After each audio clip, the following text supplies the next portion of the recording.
Hello and welcome into episode 45 of the Stomp the Bus Show. I am your host, Mark Harris, and Colton, I got one question for you. What's that, Mark? Are you ready to predict the future?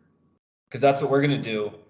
Picking win totals for the Pac-12, all 12 teams for the final year of the this version of the Pac-12. And there's some interesting numbers out there. Colton, what are you excited about? Just going through the numbers.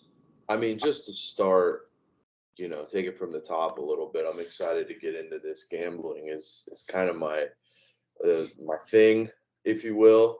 I'm not always great at it, but that keeps me chasing excellence, right? I don't want to be satisfied if I won every bet that I placed. I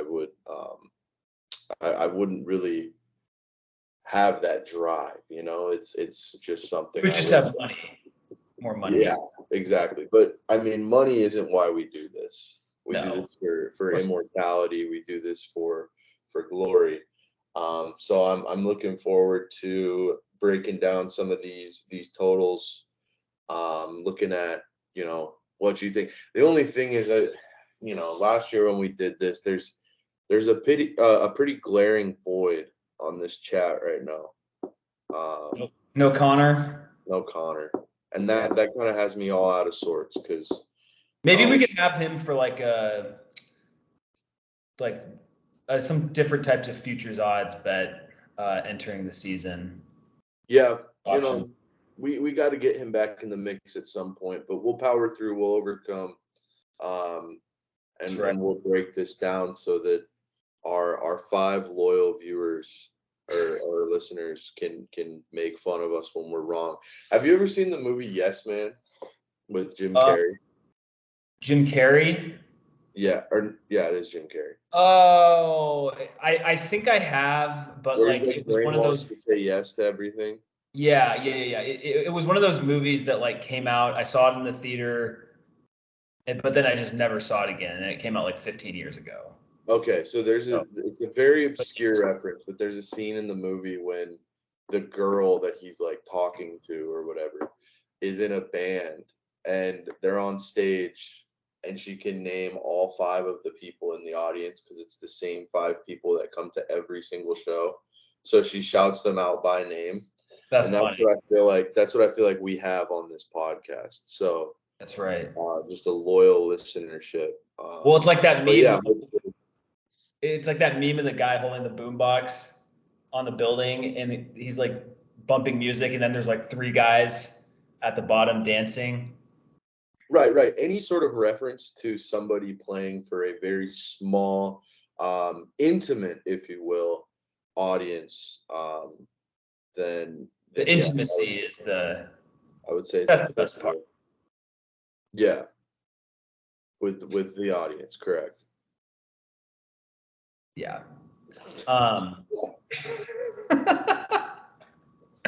Oh man, we're just joshing around here. Also, wanted to mention this before we get going. Big thanks to Ralph Amsden for coming on the show 2 weeks ago. Super informative. I mentioned this to Colton, in person, but just Ralph saying that, Brian Ward wanted the ASU job. Just the fact that that type of inside knowledge was really cool to have, and we'll hope to have him on probably sometime before the season starts. I'd imagine late August. So that'd be awesome. Yeah, I feel like I learned so much from that show, and just such a cool guy, such a good conversation. It was awesome that he was willing to do it, and that he was willing to come back on at some point, and we didn't blow that opportunity. So no, we did not fumble the bag. So yeah. So that's good. Yeah. Got some news/recruiting stuff I wanted to touch on before we get into it. Gonna go off the gridiron onto the rink because ASU hockey is joining a new conference. It is joining, and this is official. There were rumors that it was going to happen, and this was last week. Yeah, this is July 5th, the day that they published it on the NCHC website. it stands for National Collegiate Hockey Conference. So that's a pretty generic name, and it's a lot of, here, I'm just going to read it. Arizona State will join Colorado College, University of Denver, Miami University, the University of Minnesota Duluth, University of Nebraska Omaha, North Dakota, St. Cloud State University, and Western Michigan in composing the NCHC's membership, and that would be Miami of Ohio. Apparently, they're going to have like 3-team pods, so it's 9 teams, and ASU would be with the 2 Colorado schools, and that's awesome to me. What were the 2 Colorado schools again? So it's University of Denver and Colorado College. I believe Colorado College is in Colorado Springs. I'm looking this up.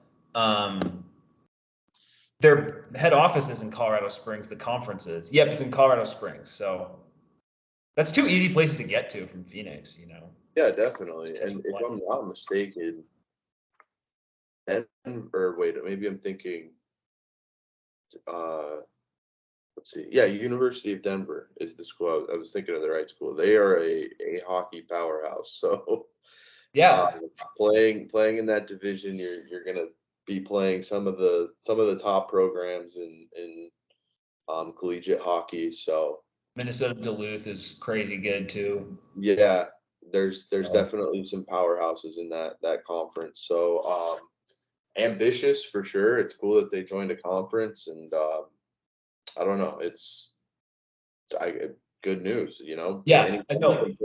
Anytime you can play some of the top competition in a conference, you're only going to get better. Your exposure is going to grow to recruits who pay attention to those schools.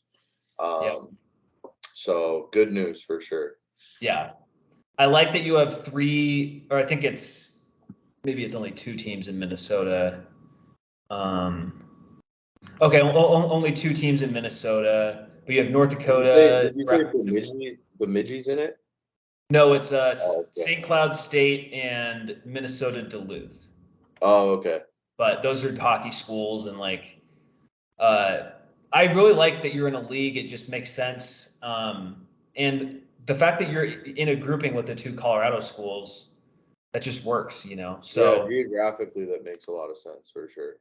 Yeah, and I think it would be cool. It also, I think it's good for the ASU program to like establish rivalries, and that should be fun. I think it'll just add to the ASU hockey experience, which is already. I mean, you've been to those games; they're pretty fun. So I've actually never been to one. Oh, you have? Oh, not at the new arena. Oh, I went at it's pretty cool. Oceanside. I like Mullet. I've been to quite a few at Oceanside. I used to cover that team, but I never went at I've never been to the new arena. It smells a lot better than Oceanside, and anything smells better than Oceanside, I would think. Oceanside did not have a Shaq's Big Chicken in it, so. Okay. Mullet does, and it has great hockey as well. So there you go.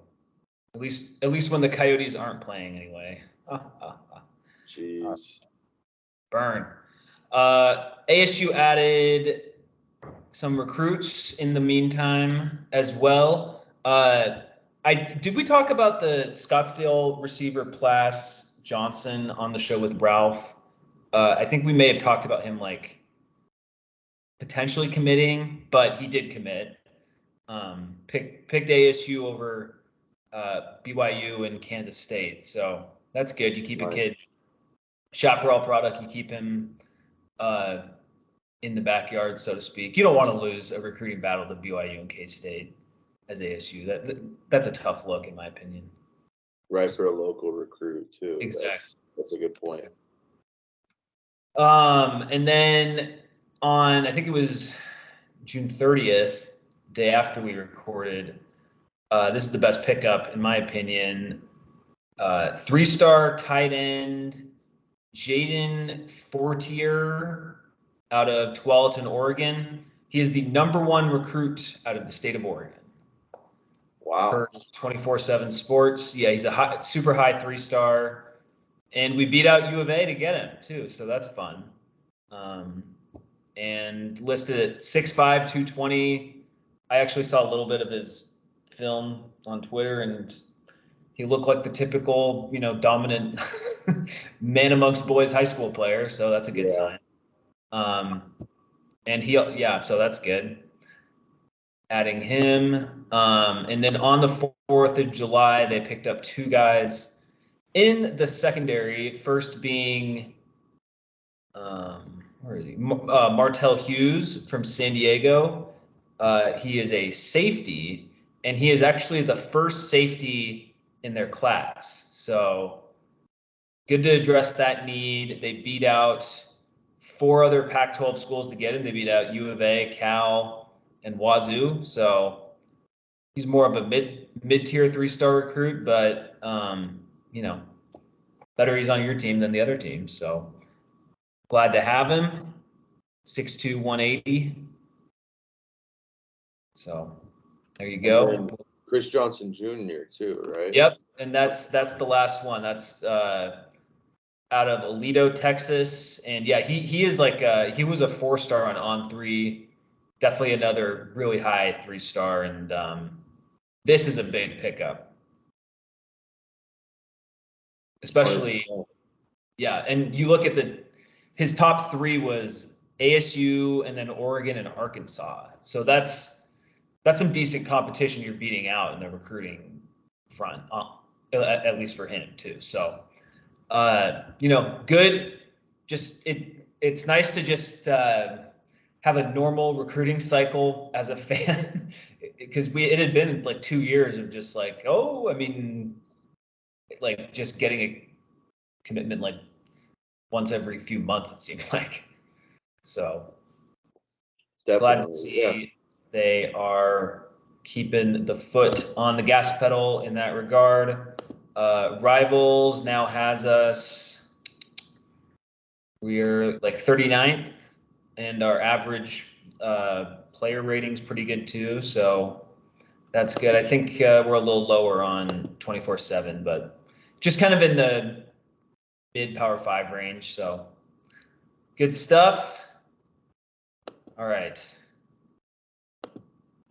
Glad we finished that up, because now it is time to pick some games. Well, I guess not pick some games, but pick some over-unders. Totals, which is ultimately picking games in mass.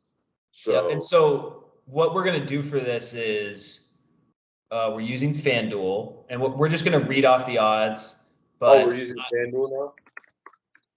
Oh, yeah, we're using FanDuel. Okay, I'll switch over. I was on MGM.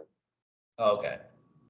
So in the beginning, before we were recording, Colton was like, let's use FanDuel. And I was like, oh, I had MGM, and now we switched.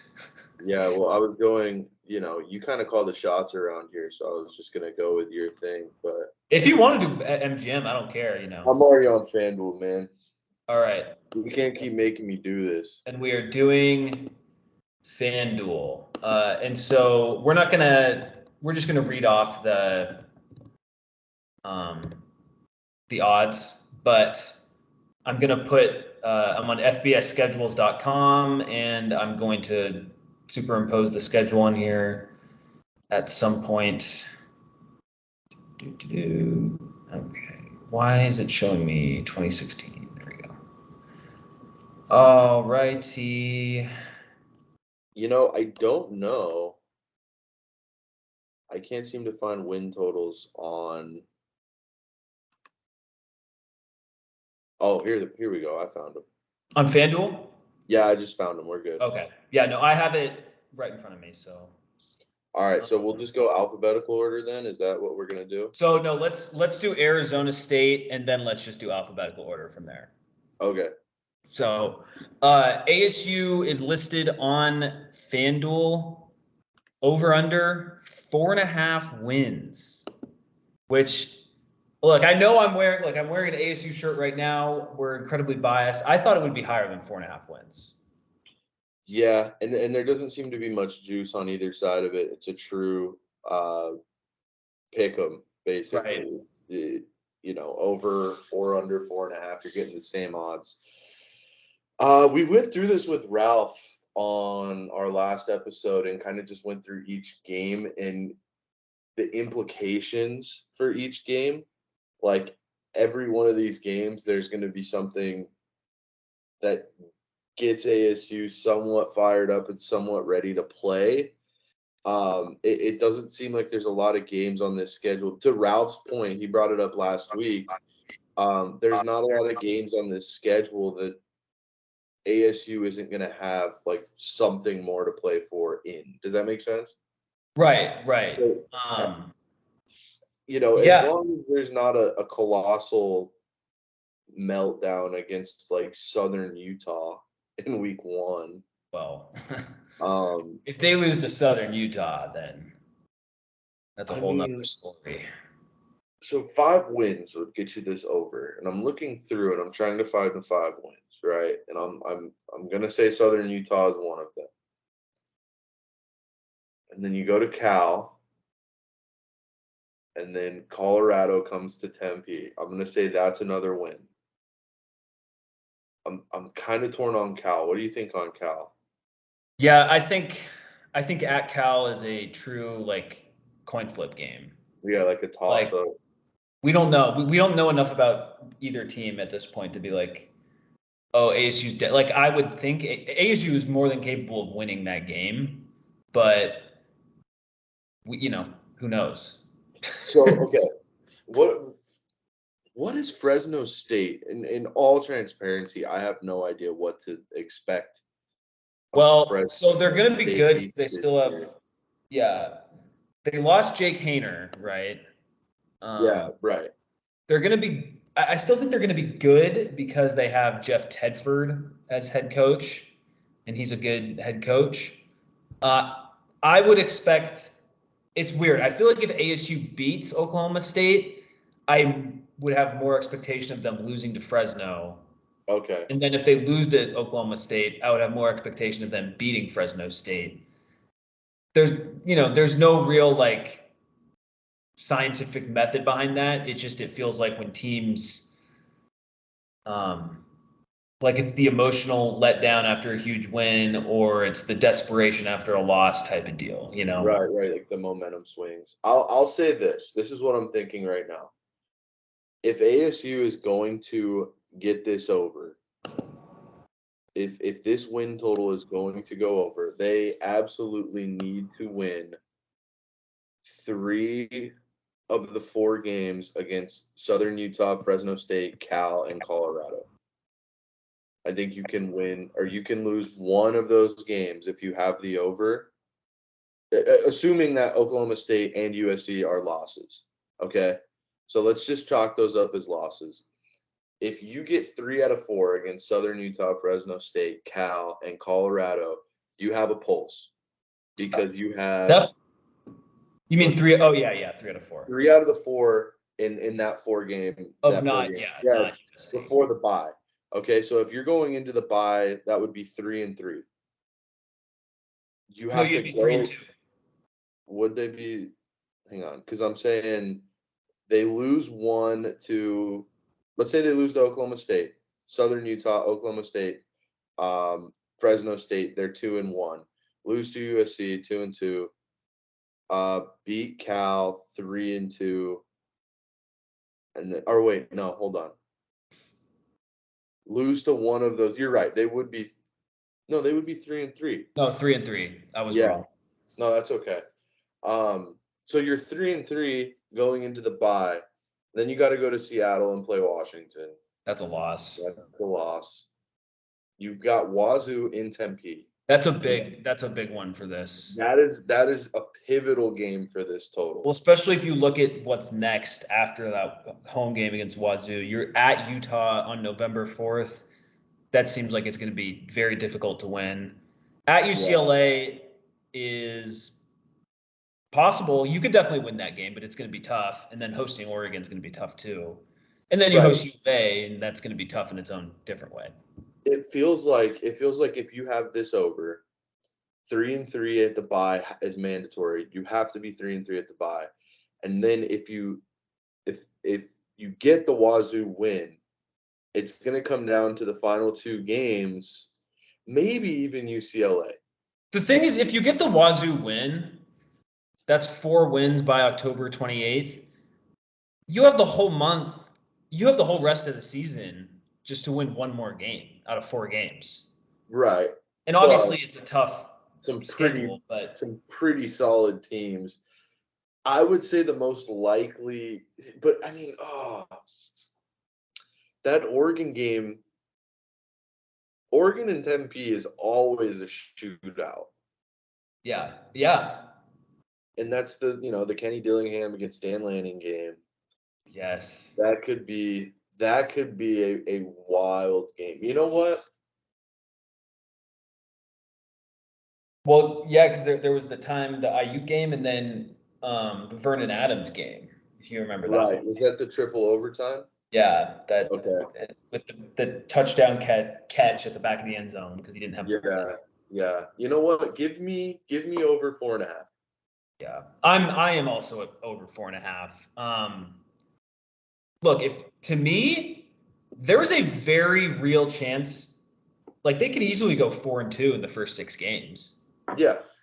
I mean, Southern Utah, Oklahoma State, again, that is a winnable game. I don't know if, who knows what will happen, but that's winnable. Fresno Right. State, All 3 of those games USC is going to be very tough.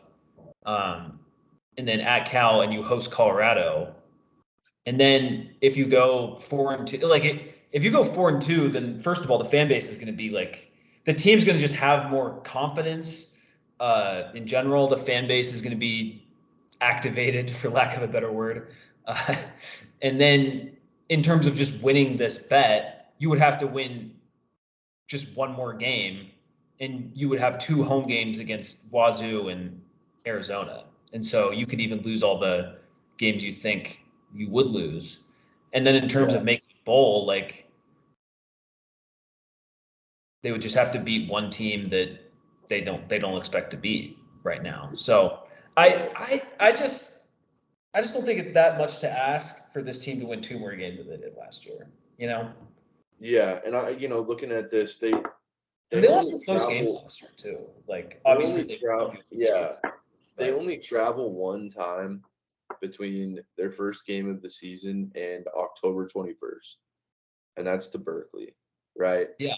They've got 2 of their road games are in UCLA and Berkeley. Yeah.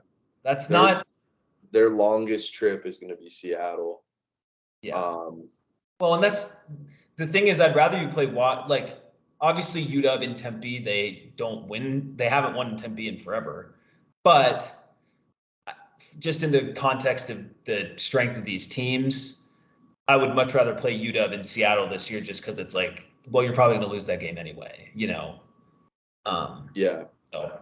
I mean, you're right. 4-2 in the first 6 games of the season is super doable. And if they're 4-2 going into the bye, I think that's over. This total's a lock to go over. And I mean, just looking at this schedule, that should be the goal, by the way. That should be like, obviously the goal is to win every game, but like if you're like in the back office of the coaching, like they're probably thinking if we can go 4-2, then who knows how the rest sets up. But they might be thinking they could go 5-1. Honestly, that's asking a little too much. But that could also happen. Like that doesn't seem. No, if 5-1 happened, it wouldn't be like. It doesn't seem super unlikely.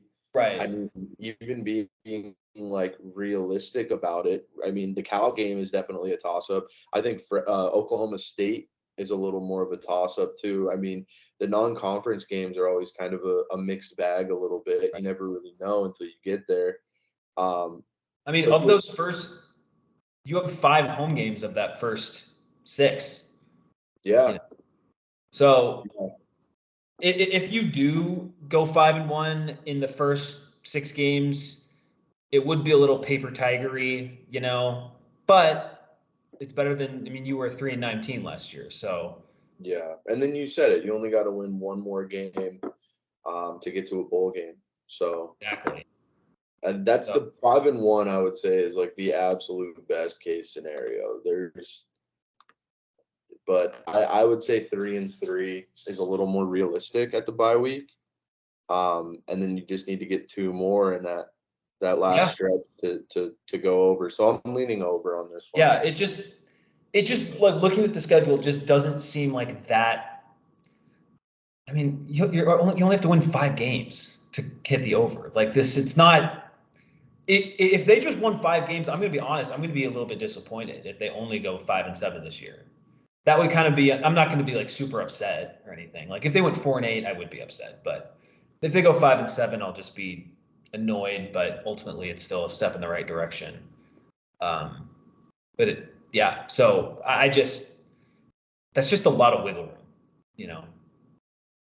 So we are in agreement there. Take it to the bank, folks. The Sun Devils are winning at least 5 games next year. All right. On to Arizona. Next. Okay. Yeah, I mean, they have the exact same win total, but just so much more juice on this over. Oh, that's interesting. Yeah. They're at 4.5 too. I've seen other books with them at like 5 or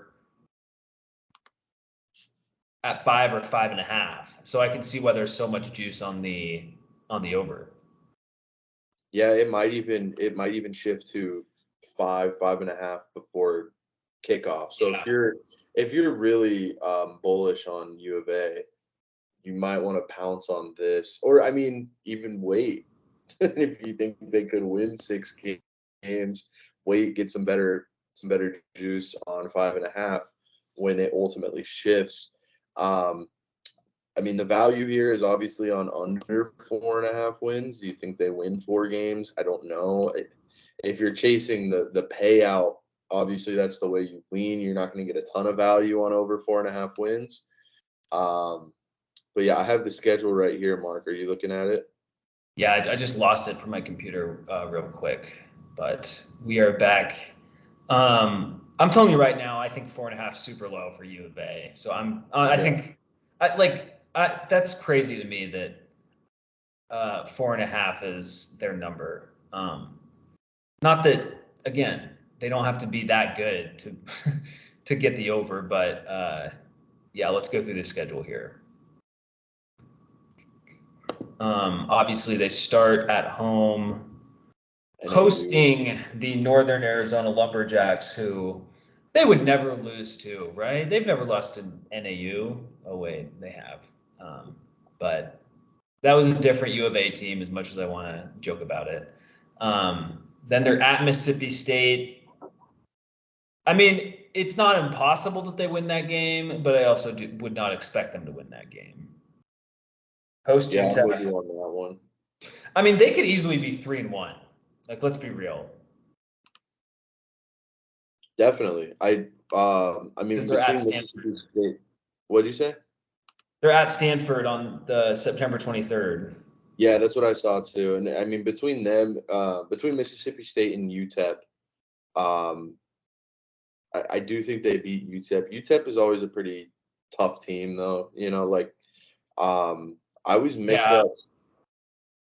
I'm pretty sure they were ranked last year at one point, weren't they? I don't think so. No, you're mixing them up with UTSA. You're right. I do that all the time. UTSA and UTEP. So if they're playing UTSA, that would not be a guaranteed win at all. But UTEP always it seems to play pretty tough. Anytime I watch them play, regardless of record or anything like that, I still think U of A wins that game. They get UTEP at home. But I think 3-1 after their first 4 seems pretty likely. And then they get Washington at home, which they could win that game. They could win that game. At the very least, that one's going to be a shootout, I think. So I mean, if you get 4 wins by September 30th, 5 wins before your bye, I mean, U of A could float this before their bye week. And then after the bye, they get UCLA at home, Oregon State at home. They have to go to Boulder to play Colorado. Utah at home. Again, Utah comes to Tucson. And then Territorial Cup in Tempe. So I think this is another over for me. I think I might even take it up to 5.5 wins. I'd go over. I think they could win at the very least 6 games this year. They could. So I think U of A is going to be a better team than they were last year, but I also don't know if that means they'll be any better in the record column, if that makes sense. Like I think they could Like a more competitive. Yeah, I get what you're saying. like I could very easily see them going 5-7 again, but being actually like better somehow. Yeah. But 4.5, that's just yeah. Like, look, I would love to be confident that U of A is not going to win 4.5 games, but I think that's just a little, unrealistic. Yeah.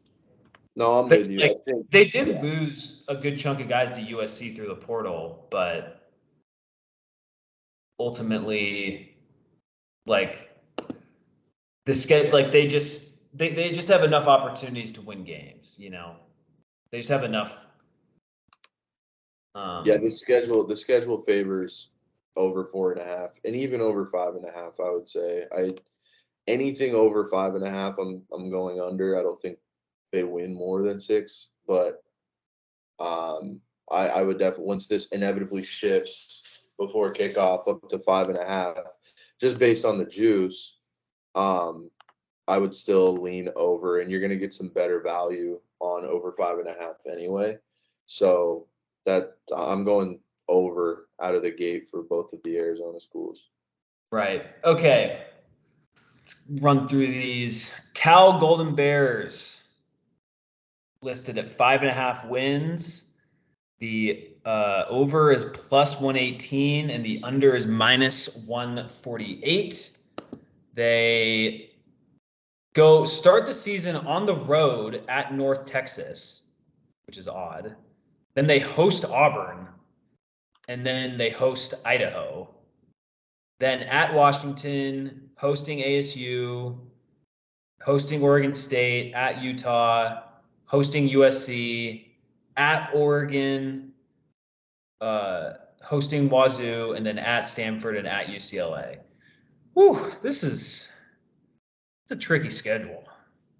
Yeah, the middle part of this schedule from the 23rd to the 4th is just a gauntlet. I mean, outside of ASU, but even then, it's not like I don't think ASU is going to be a pushover or anything like that, just relative to, Washington, Oregon State, Utah, USC, Oregon. Like they have a gauntlet in the middle of their schedule.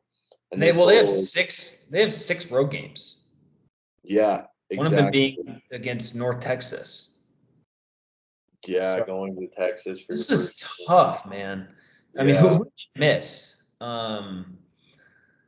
They don't play someone in this. Oh, they don't play Colorado. Mm-hmm. So that's you'd probably rather play Colorado, and they don't play U of A, and that's a winnable game for them too. I think them winning 6 games With feels like a lot. schedule. Yeah. That feels like a lot when the two teams you miss are Colorado and Arizona. Like I'm you have with to you. play every currently ranked team in the Pac-12. I don't know what rankings are that they're going off of, but at 12 Washington Huskies, 17 Oregon State, at 14 Utah Utes, 4 USC Trojans, at number 15 Oregon Ducks. And that's not even including UCLA, who could be ranked as well at some point. So I think we're going to be lockstep on this one.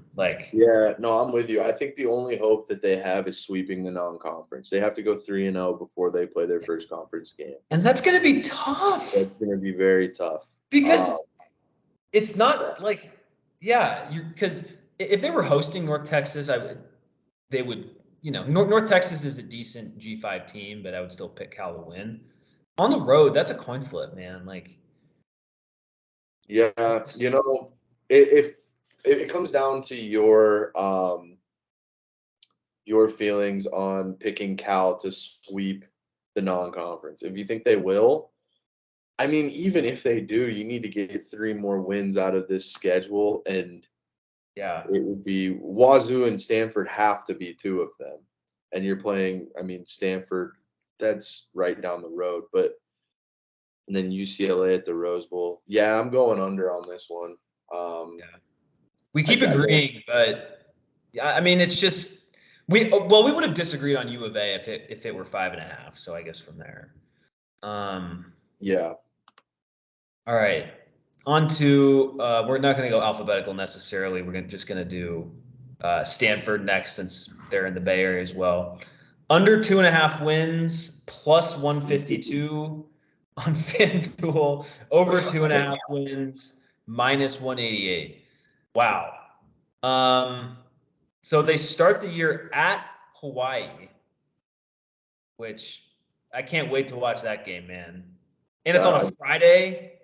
Oh my gosh. On There's CBS Sports Network nothing starting at 8 p.m. there's Dude. nothing better than the Hawaii game Oh, every weekend. I can't wait. I'm so excited for that. And then the following week at USC, gonna be tough. They host Sacramento State. They host U of A on September 23rd. Then hosting Oregon. Bye week at Colorado, host UCLA, host Washington, at Wazoo. Ooh, they got at Wazoo and at Oregon State November 4th and then 11th. That's not what you want.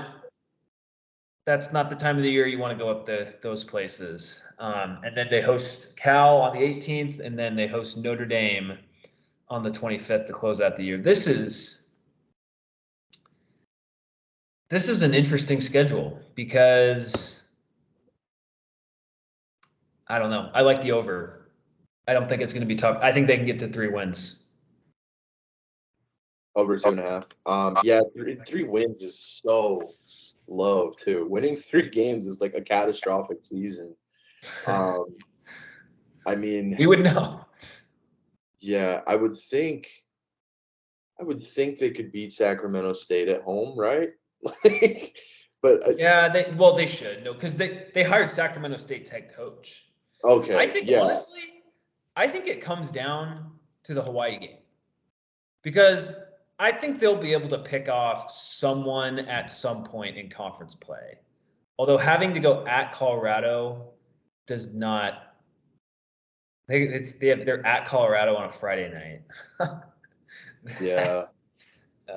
You're right. I That think it does come down to that Hawaii game, but that's also a tough trip to make.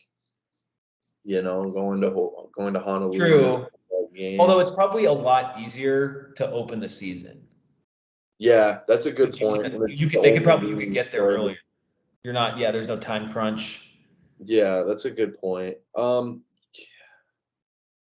They should take care of Hawaii, I would think, but who knows? Like that Yeah. feels like a true toss up, especially the first game of the season. Like it's the first time you get a look at either of these teams. I would feel so much more confident about this if they were hosting Colorado as opposed to going to Colorado Yeah, because they don't have many opportunities to get a conference win. I don't think no, I they host think U of A. They if they have any hope of doing this, they would have to beat Cal. Hawaii and Sacramento State. Right, man. They were bad last year too. Like as much as we say like 2.5 wins isn't anything. I just don't see the wins though. That's the thing. Yeah, I'm looking at this and I'm like, I don't know where they get that extra win, and that's if they if they beat beat Hawaii Hawaii, and yeah. Sacramento State. They could easily drop one of those games, and then it's like, where do you see 2 wins? All right, Colton. I think we're on opposite sides of this one. Yeah, I think I'm going under on this. I think they win 2 games this year. Yeah.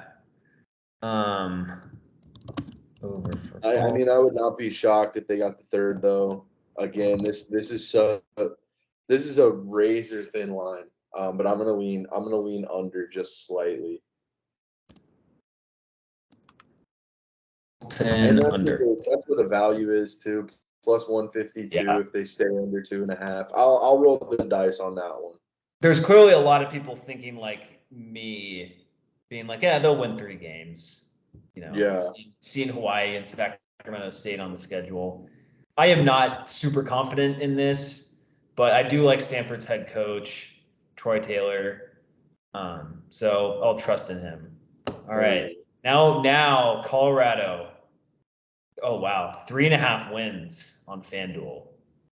Plus 135 for the over, minus 168 for the under.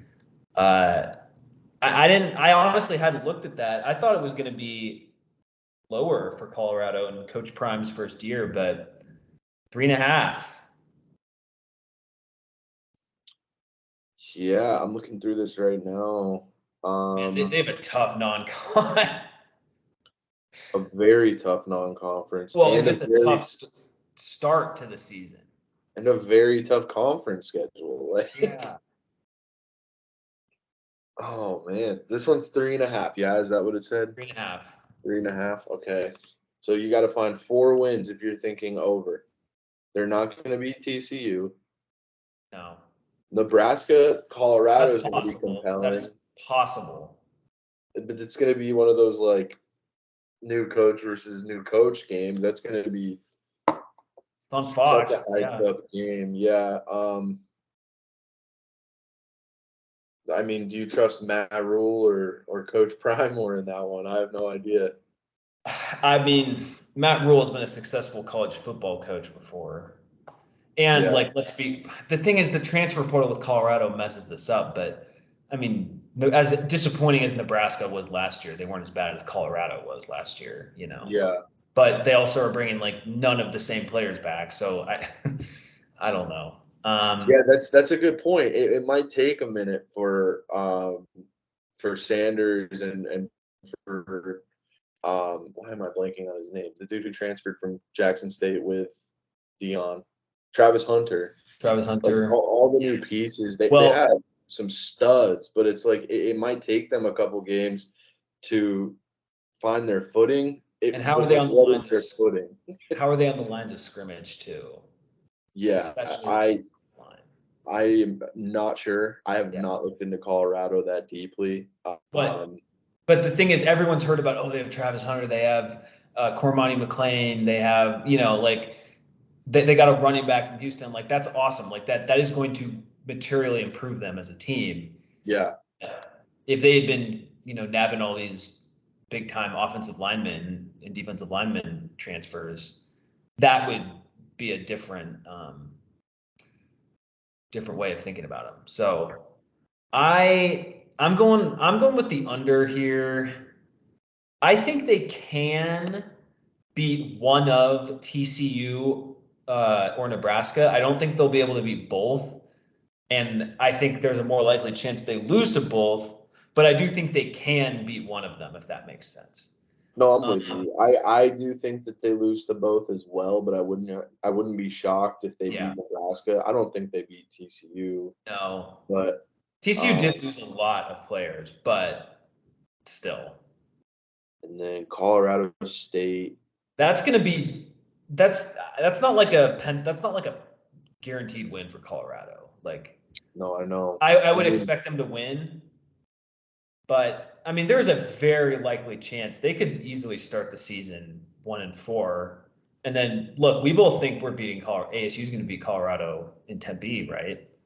Yeah, So I think they could be 2-7 by the bye, and then you got to get 2 more wins out of UCLA, Oregon State, U of A, Wazoo, and Utah.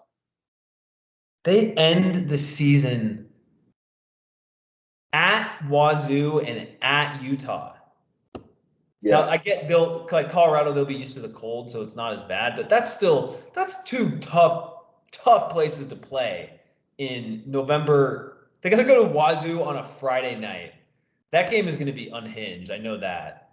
And then they're at Utah.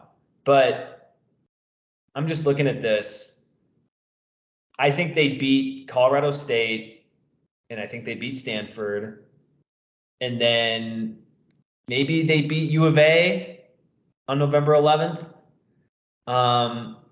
But yeah, I mean, there's just not a lot. And like, sure, maybe they could beat Nebraska and Colorado State and then beat Stanford, but then they lose to U of A. Because just the end of there's just the end of that schedule is just brutal. Yeah. Like Coming out of the yeah, it's I'm yeah, going I think we're in agreement on this one. I think this one is under. okay. All right. Good stuff. Under for both. All right. Now we move on to Oregon Ducks. All right. Oh, wait. This is Oregon State that I clicked on. I was like, what the heck? Oregon. Okay. Oregon is at 9.5 wins, plus 100 minus, or plus 100 for the over, minus 122 for the under.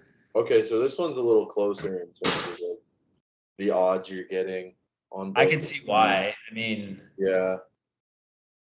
So Oregon, I think if you're Oregon, in terms of the over-under, the game that feels like a hinge game is at Texas Tech. Yeah. Because if you're an Oregon fan, you're expecting to win that game, but you're not expecting but like you could lose that game, like, and if you do, then it's going to be way harder to go 10-2 with at Washington, at Utah, hosting USC, and of course the game formerly known as the Civil War, and that's not including like the Pac-12 really screwed them on this. Well, not screwed them, but it's tricky for their schedule because Oregon has a bye Saturday the 7th. They're at Washington, and that's going to be just an enormous game because those fan bases hate each other. It's like it's going to be the biggest rivalry in the conference. I mean, it already is the biggest rivalry in the conference, honestly. But then win or lose that game, guess what? Next week is You're hosting Washington State. That's tricky because that's a letdown game, no matter what, for Oregon, and that's just a tricky spot for them. I'm taking the under on the Ducks. Yeah, I think there's. Even though I think they're going to be really good, like. Yeah, I mean, even if you think they're going to be a really good team, you have to have a different level of like faith in this team. I mean, 4-1 seems to be the floor going into the bye, right? And then at that point, they can only lose one more game the rest of the season, and you still have USC, Wazoo, or not Wazoo, but Washington, Utah, and USC on the schedule, and your rivalry game with Oregon State. Well, and I'll tell you what, at Arizona State on November 18th, sandwich in between hosting USC and hosting Oregon State. That is an upset spot. Like, it just is. 100%. Yeah, looking past them a little bit. Yeah. And historically, Oregon does not play very well in Tempe, at least recently, in recent history. So. And you mentioned Dillingham would probably be better to exploit Dan Lanning's defense than your average coach. Yeah, 100%. Just because he practices it. The sandwich aspect of this too that you mentioned is very interesting because it's obviously like whatever happens in the USC game is going to be one of their, outside of Washington, one of their most emotionally charged games of the season, right? Whether they win or lose, they're going to be riding so high or riding extremely low, and then you got to be ready to play ASU before your rivalry game. That ASU game could be a loss. Well, and remember how they lost to Oregon State last year by getting just ran on the whole entire time. Yeah. And I'm sure if you're an Oregon fan or an Oregon player, like, let's say they beat USC, like, oh, we beat USC, like we're doing well, and then we have like this one game we have to get through, and then we play Oregon State. It's like they're going to be looking at us as like, oh, we just need to, and kind of rightfully so, obviously, like, oh, we just need to get past them, Survive in advance, right? Yeah. Instead of like being like, oh, we need to kick their ass or whatever. So yeah. Over I on think, you. I think I'll go under with you on this one too. I like that. I think there's too many spots here where you could easily see those 3 losses. Yeah, I So agree. I'll go with that. All right, now we shift our attention to the Beavers. They are 8.5 wins on FanDuel. Let me get the juice. Okay, so over 8.5 wins is plus 130. Under 8.5 wins is minus 160. Interesting. So, okay. What helps for Oregon State is they have an easy non-con. They are at San Jose State, which is hilarious. They host UC Davis. Oh yeah, that's the Pelton Bowl right there. It is the Pelton Bowl, and then they host SDSU. So that they should be able to go 3-0 in that. Yeah, especially with SDSU. They miss USC. That's big. Yeah. They miss USC. Oh, and they miss us as well. Oh yeah, okay. That's good for ASU. Yeah. Let's see. At Washington State, that'll be tough. You get to host Utah. So a lot of their road games are against not great teams.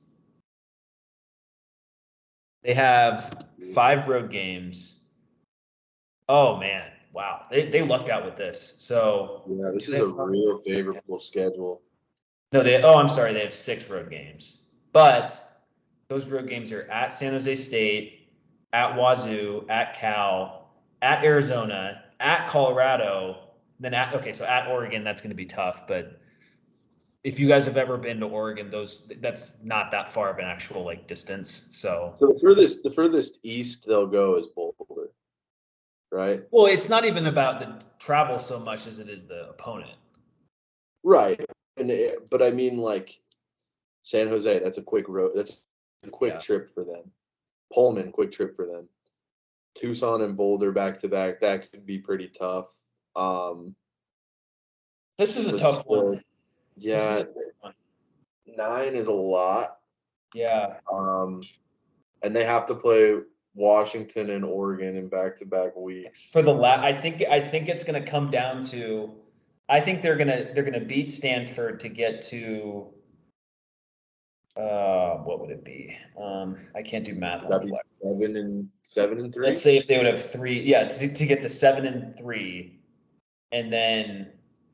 Wait, why would they be? Wait, okay, so we have.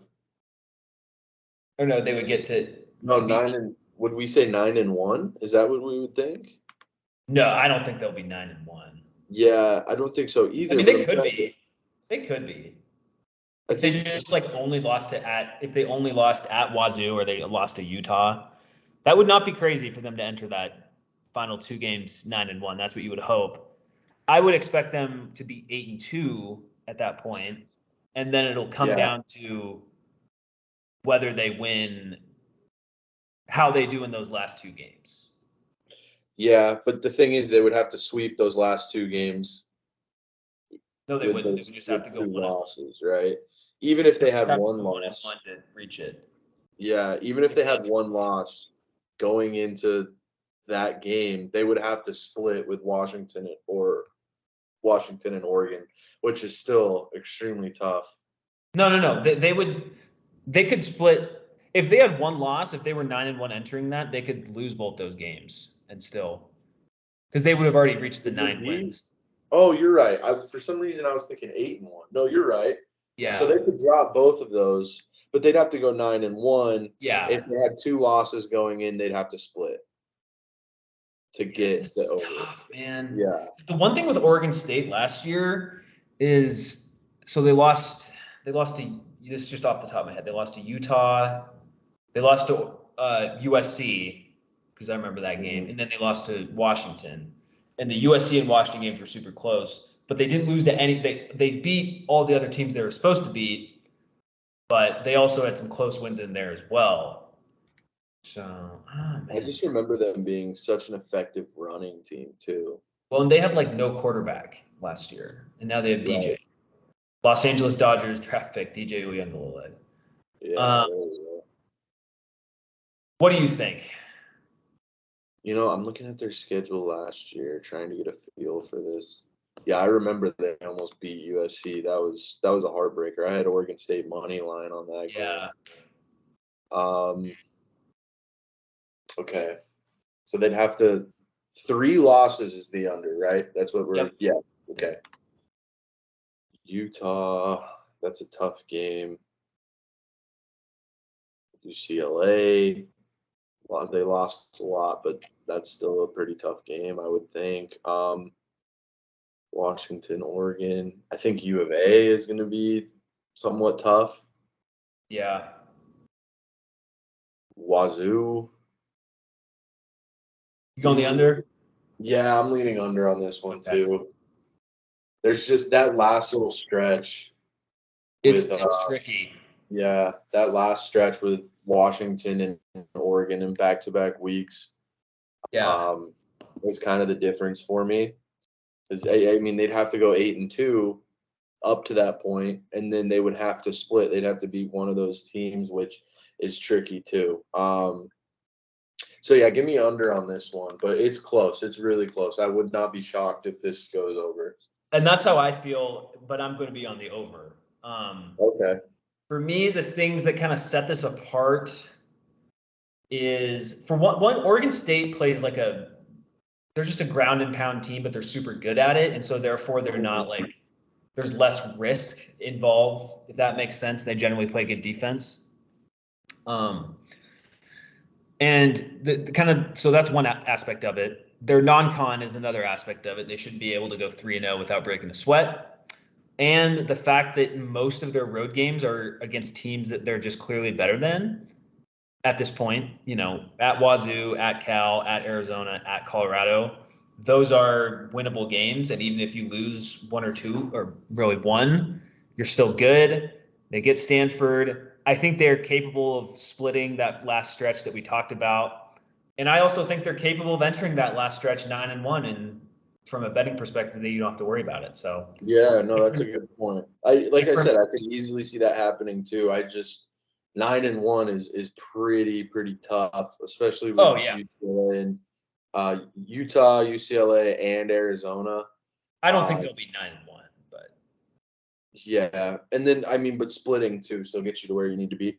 Yeah, like I said, this one's really close for me. I'm leaning under, but I could easily see this going over.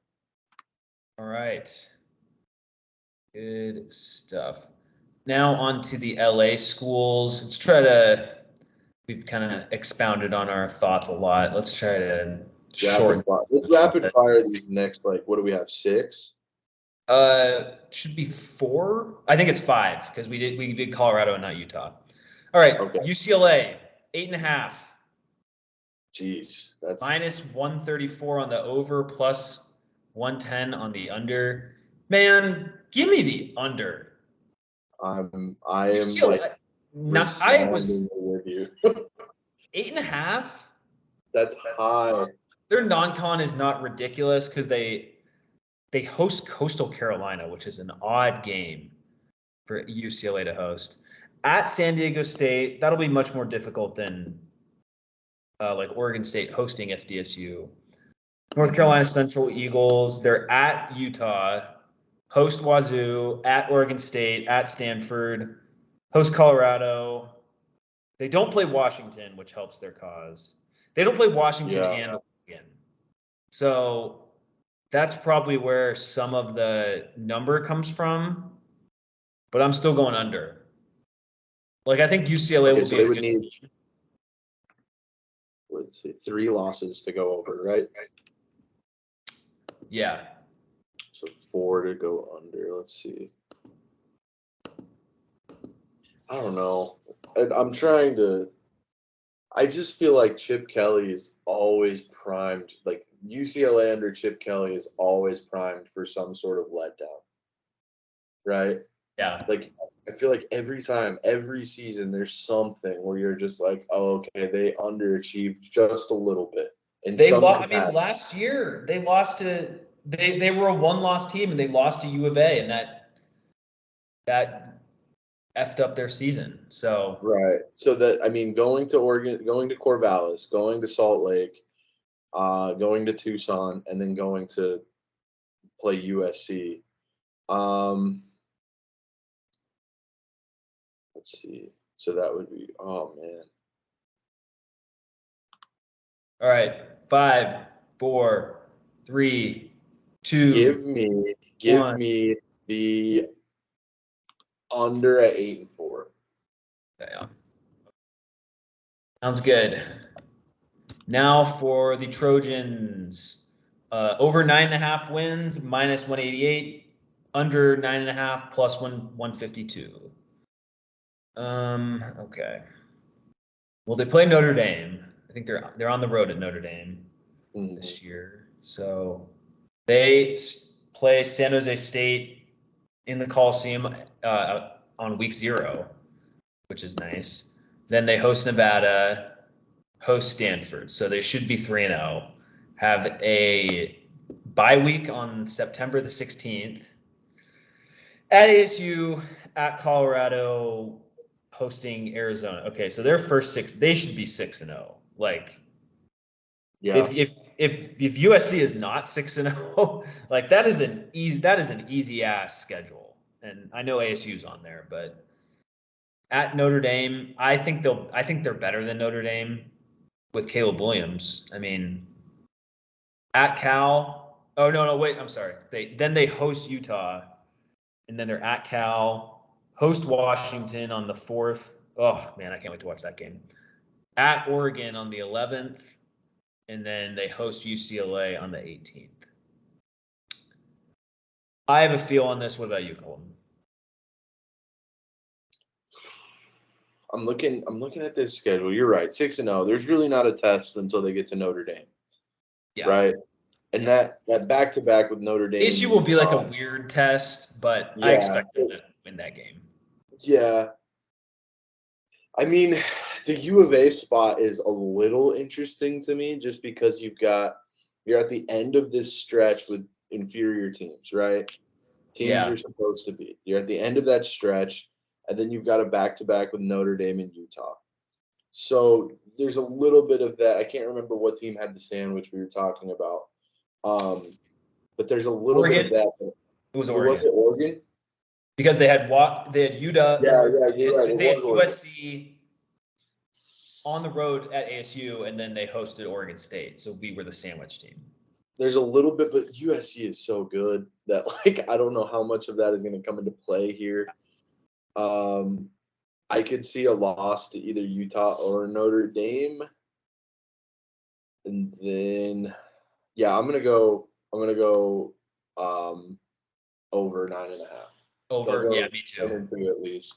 And I don't know if I think we have to consider the Caleb Williams factor in this. There's a game where they should probably just lose, based on all the analytics or whatever, and just stuff that comes out after the game, in terms of field position, win expectancy, all this stuff. But Caleb Williams just makes a few plays and they win. So I think they're a 9-3 type team that will go at least 10-2 because of Caleb Williams. Yeah, no, that's very well said, and I'm with you on that. All right, good stuff. Now we move on to, all right, we got Utah and then the 2 Washington schools. All right, let's see Utah. Utah is going to be interesting for me because why is this not okay? Over 8.5 is plus 104. Under 8.5 is minus 128. This might be the toughest one for me because we don't know what Cam Rising's status is going to be, right? Because he tore his ACL in the Rose Bowl, and then their road they have a tough non-con because they host Florida, and then they're at Baylor. Yeah, definitely. Let's see, and then UCLA. Although, I don't know. I have a lean on this. Over 8.5, so they have to go 9-3. They just have such staying power. Yeah. That's the thing with Utah is like you could be like, oh, this will be a down year for them, but they're just like they're they're a team with like one of the highest floors I feel like in college football every year. You know what I'm saying? Like, especially playing in the Pac-12. The That thing that Florida throws game it is off, though, is just 2 extra tough games in the non-con. yeah, and that Florida game is going to be real charged up because of what happened last year, I think. Yeah, I think they beat Florida no matter what. I'm more worried about the Baylor. No, I agree with you, but that's what I'm saying is like Right. Florida is going to be so emotionally charged that like getting up for Baylor might be like digging deep to find that. If anybody's going to do that, it's Utah, but that's a tough test out of the gate. So they do. So they play Florida on Thursday, August 31st, and then they have. So that means they have 2 extra days of rest. Right, it's like a before mini going bye at almost. Baylor. So it's not quite, but that is a 10 a.m. local kickoff in Waco. Yeah. Okay. Well, So So I'm going over no matter what. I think at Washington's going to be tough. At USC is going to be tough. At Baylor is going to be tough, and at Oregon State is going to be tough. But they're not going to lose all those games. And I think they beat the only game they have at home that scares me is Oregon. And so I just trust. I think they have the best home field in the Pac-12. Like that place is insane. It's so hard to play.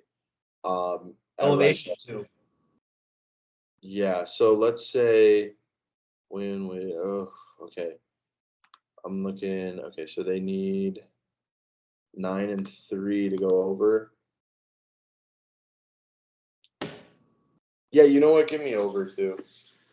All right. Say 9-3. Yeah. I think they'll run, like the Whittingham run will come to an end eventually, but I don't think it's this year. All right. Now on to the Washington Huskies, who are also at 9.5, plus 118 for the over, minus 144 for the under. All right. So they just need to win 10 games. So Washington's schedule is interesting. They host Boise State, host Tulsa, at Michigan State, host Cal, at Arizona, bye week, Oregon they host, Arizona State they host, at Stanford, at USC, host Utah, at Oregon State, and then they host the Apple Cup. So they'll lose one of those games in the month of November, I imagine, because that's just really difficult. But man, I don't know. I'm drinking a little bit of the Husky Kool-Aid, but I think this team is going to be so fun to watch. And I think it's just going to be so hard to slow down that offense, man. Yeah, 10-2 would get you over. Under is 9-3. Yeah, I think they're 5-0 by the time they get to the bye. I mean, you look at going to East Lansing and you're like, maybe, but I mean they weren't very formidable last year. I don't know what they're gonna look like this year, but Washington is so good. I'm not really worried about that. Yeah. And Michigan State had some bad transfer stuff. They lost, Peyton Thorne I think he's at Auburn, and their best receiver left as well. So that's, Yeah. Yeah. No, I think Washington goes and takes care of that game. So 5-0 going into the bye. Oregon's gonna be tough. Obviously, I mean ASU, they should roll over ASU in Seattle.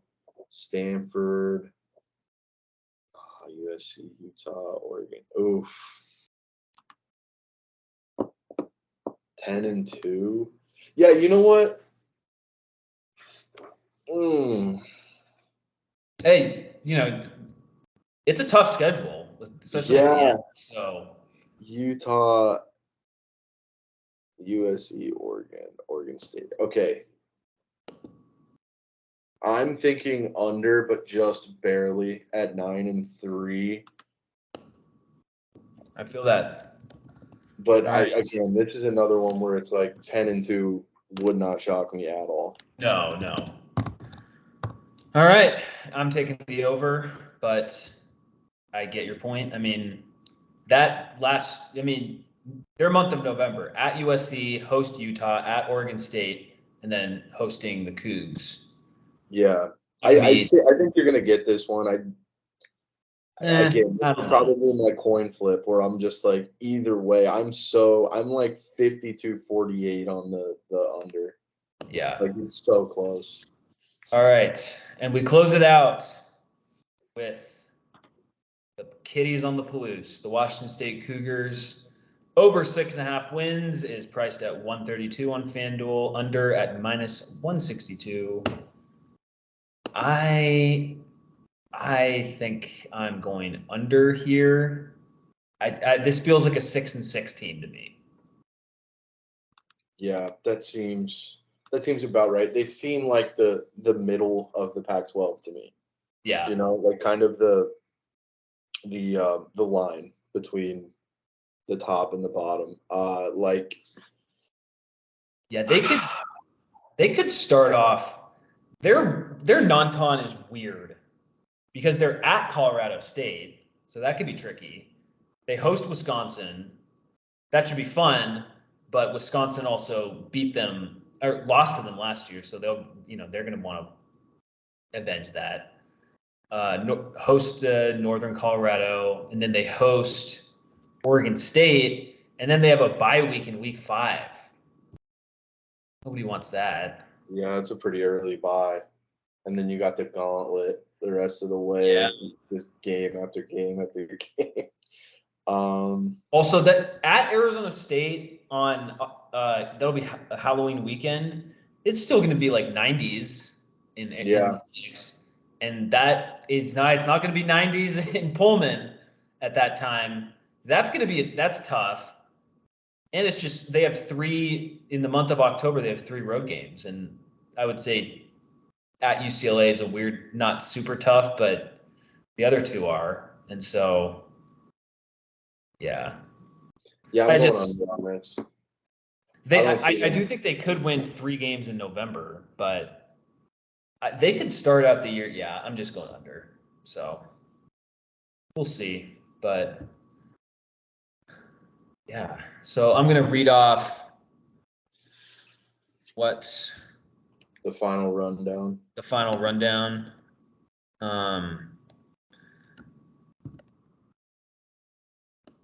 Good Lord. It's always popping up. Both under. All right. ASU, we were both over 4.5. That makes sense. Arizona, we were both over 4.5. You would have been over 5.5. I would have been under 5.5 for other books out there. Cal, we were both under 5.5. That just seems too high with their non-con. Stanford, I took the over 2.5 wins. Colton went under, and I feel like it's gonna be determined in that Hawaii game. Colorado, we both took the under for 3.5 wins. Oregon was at 9.5, correct? Let's see. Oregon 9.5. Yeah, 9.5. Oregon 9.5. We both took the under. That's tricky. It feels like Oregon is the team that gets of the good teams. That's the team that gets maybe an extra loss. Beavers, I took the over. You took the under at 8.5.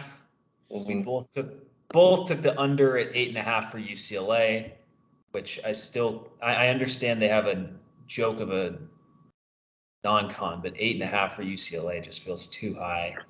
Yeah. USC, we both took the over 9.5. Utah, we both took the over of 8.5. That feels solid. Well, I took the over 9.5 for Washington.